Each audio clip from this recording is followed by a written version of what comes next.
Wang aja betul muncung orang tu ceritakan kita ya dek. Nak kena sambal belacan nampaknya muncung orang. Betul lah kata abang tuh. Panas sekali kupingku dengarkannya bang. Lul, mau kemana buru-buru kali? Kami nak datangin si Lapet dengan biniknya bang. Oh, kenapa rupanya dia? Sakit? Bukan dia yang sakit bang, tapi kami yang sakit. Dia udah cerita yang enggak tentang kami. Betul. Dia udah fitnah kami bang. Terus mau kalian apain? Ya kami datangi lah bang. Kami nak minta pertanggungjawaban atas semua ucapan dia. Biar apa? Ya biar dia tahu lah bang, kalau kami ni tak terima dengan semua ucapan dia tu. Iya, kalau perlu kami cabe mulut dia. Terus kalau udah kayak gitu apa semuanya jauh lebih baik? Ya biar ramai sekalian bang. Mir, Lul, sini dengar dulu. Fitnah dan gibah yang dilakukan sama kawan kalian itu asbab bisikan setan. Dan amarah yang ada dalam hati kalian mendengarkan fitnah-fitnah itu juga karena tiupan setan. Kalau keburukan dibalas dengan keburukan, terus jadinya apa? Tapi kami marah karena dia dulu yang garai bang. Kalau nggak digarai mana kami marah-marah. Ini entah apa-apa dia bilang tentang kami. Gara-gara mau jadi ketua wirid aja sampai segitunya. Kalau memang dia mau kali jadi ketua wirid, ambek. Aku pun nggak mau kok jadi ketua wirid.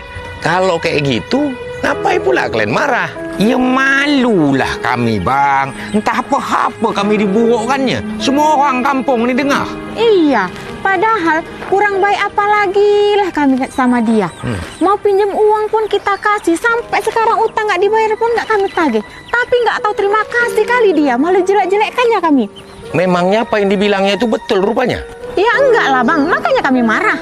Kalau kayak gitu ngapailah kalian marah? Kalian cuma perlu bersabar sebentar. Sebab fitnah nggak ada yang berumur panjang. Kebenaran itu anak waktu. Secepat apapun fitnah itu berlari, kebenaran pasti tetap akan mendahuluinya. Awak pun sadar dirinya bang. Sebagai manusia nih, awak banyak punya kelemahan. Tapi apa dia nggak sadar juga? Kalau dia tuh banyak punya keburukan juga. Asal tahu aja bang ya, dia itu kalau... Nggak usah lanjutkan. Kita pasti bisa menjawab semua tudingan-tudingan yang ditujukan kepada kita. Tapi kalau dengan menjawab justru akan membuka aib saudara kita sendiri, maka lebih baik diam dan bersabarlah. Bersabar adalah upaya terbaik untuk melawan fitnah. Ketika teman-temanmu melupakan jasa-jasamu, sejatinya Allah sedang memberitahumu mana teman yang baik bagimu. Dan kebaikanmu tidak akan pernah tertukar. Ketika teman membicarakan keburukan kita, dengarkanlah. Dengan demikian, mungkin kita bisa tahu hal-hal yang mungkin tidak kita ketahui pada diri kita sendiri. Tapi kalau kita ni cuma diam je bang, bersabar saja bang, sedap betul lah hidup dia tu bang. Siapa bilang kalau orang-orang yang memfitnah itu tahu bahaya apa yang akan menimpanya, pasti mereka akan berharap kitalah yang membalasnya. Karena ketika orang yang difitnah itu bersabar dan menyerahkan segala sakit hatinya kepada Allah Subhanahu wa Ta'ala, maka sesungguhnya dia orang yang memfitnah itu sedang dalam keadaan yang celaka. Karena ketika Allah yang membalasnya, tidak ada satu makhluk pun yang akan dapat membelanya. Terus orang yang difitnah ini dapat apa bang?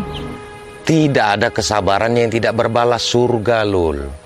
Di dunia ini dibukakan pintu-pintu rezekinya, diampunkan segala dosa-dosanya.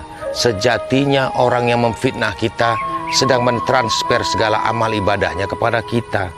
Sekalipun amal ibadahnya tidak mencukupi, maka dosa-dosa yang pernah kita lakukanlah yang akan diserahkan kepadanya. Sedap juga ya dek. Oleh karena itu, berhati-hatilah menjaga lisan kita. Tidak sedikit manusia nanti akan terjerumus ke dalam neraka bukan karena tidak beramal soleh selama di dunia, tapi karena tidak mampu menjaga lisannya dan menyakiti saudaranya. Kitab yang paling sulit dibaca dan dipelajari bukan Al-Quran, tetapi membaca diri sendiri. Kita kerap membaca orang lain dan melupakan bagaimana diri kita sendiri.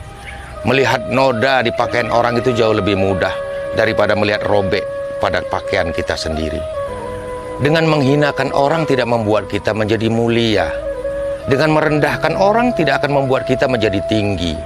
Dengan menjelekkan orang tidak juga akan membuat kita menjadi baik, tetapi justru akan memperjelas keburukan diri kita sendiri. Tetaplah menjadi baik, sekalipun orang lain menyatakan diri kita buruk. Untuk apa kita tumbuh menjadi dewasa kalau cuma bisa membalas keburukan orang lain? Untuk apa kita sekolah dan belajar tinggi kalau pintar kita cuma mengikuti keburukan orang lain? Menjadi baik atau menjadi buruk itu pilihan diri sendiri, Lul. Bukan ditentukan oleh orang lain.